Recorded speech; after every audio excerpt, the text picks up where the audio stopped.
Խնդրեմ։ Սերժ Սարգսյանի եւ Ռոբերտ Քոչարյանի հայտարարություններից հետո դուք ի պատասխան դրան տեղեկացրեցիք, որ բանակցային փաստաթղթերը մինչև տարեվերջ կհրապարակվեն։ Սերժ Սարգսյանը սա որակեց խոստում, որը կարողացան կորզել ձեզանից, ինչպես կարծեկանք եք դրան ինչ բացահայտումներ կլինեն այդ փաստաթղթի հրապարակումներից եւ երկրորդ հարցս ներողություն եմ խնդրում, դուք ձեր էջում հրապարակեցիք ռոբոտ գծից գրելով, որ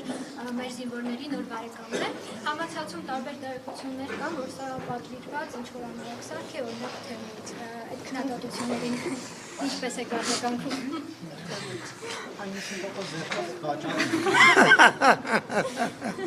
Լավ, ես շնորհավորում եմ Սերժ Սարգսյանին, որ տենց մեծ հաջողություն ունի։ Հույս ունեմ իր կենսագրության մեջ դա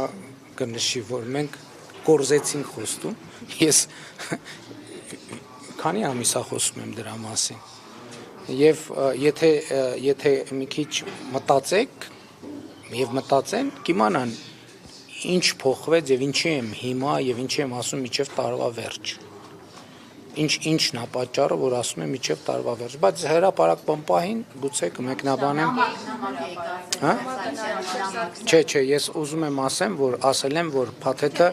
հրապարակեմ միջև տարվա վերջ, դա պատճառ ունի, ինչի, որտեղ ես նախկինում ասել եմ, որ մենք կհրապարակենք։ Քանի ամիս առաջ եմ հրապարակային քանի ամիս առաջ եմ հրապարակային ասել, որ հանձնարարել եմ, որ պատրաստ են։ Ոչ, ընտրություններին ընդառաջ չի։ Ոչ,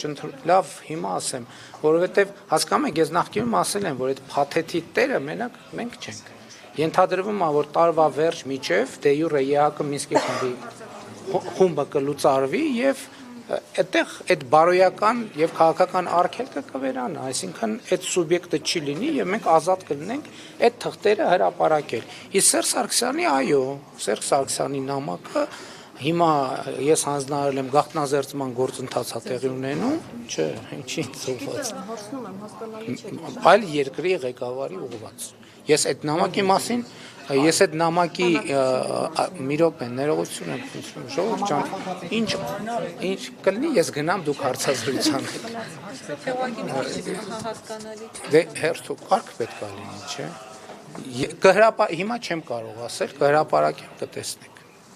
Իսկ ռոբոտը։ Հա, ռոբոտը դե ինչ ասեմ։ Հիմա գիտեք, որ ուշադիր նայեք, կտեսնեք, բայց ես ձեզ ուրիշ բան ասեմ։ Ես ձեզ ուրիշ բան ասեմ, հա իմիջայլոց, ես քանի որ հրապարակային առաջարկել եմ, կարծում եմ անարդար կլինի, եթե նույն առաջարկը ձեզ չանեմ, չնայած երեք պաշտպանության նախարար հետ խոսում էինք, որ պետք է այդ նույն առաջարկը ձեզ անեմ, որովհետև դուք տեսել եք, որ ես առաջարկել եմ, քանի որ շատ քննարկումներ կան, քննադատություններ կան, որ Հայաստանը պաշտպանության ծախսերը բան անում, կրճատում է, Հայաստանը զինաթափել է բանակը, էսը արել են արել, ես լրագրողներին առաջարկում եմ առանց տեսախցիկների, առանց բանի,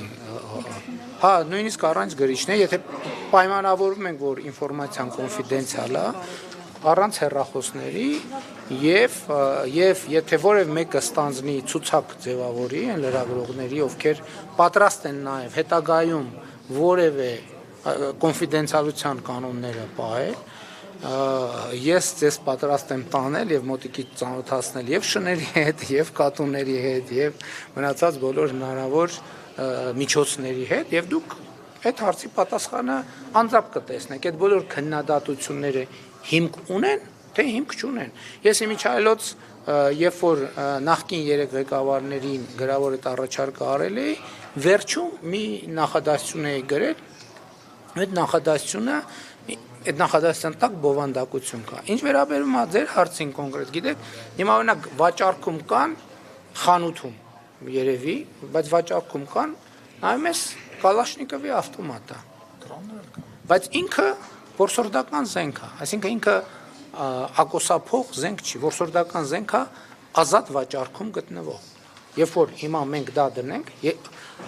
նույն տրամաբանությամբ, եթե ես դնեի Կալաշնիկովի ավտոմատի նկար, որ մենք ձեռք ենք բերել, ինչ-որ մեկը կարող էր որսորդական խանութում ազատ վաճառքի մեջ, ընդ որում քանի տոկոս էր զեղչը, զեղչով այդ նկարը դնել, ասել դե տեսեք այդ։ Դե եւ նաեւ այդ է պատճառը, որ ես այս վերջերս հաճախ եմ առակած առաջինը մեջբերում, որտեղ ասում է Մեսրոպ Մաշտոցի զուր չի թարգմանությունը սկսել այդտեղից եւ մենք դա ավելի հաճախ պետքա հիշենք, որի մեջ կա նաեւ այս արտահայտություն, որտեղ ասում է ընկալել խոսքի բարդ դարձվածքները։ Մենք երբեմն շատ հեռու ենք մնում դրանից։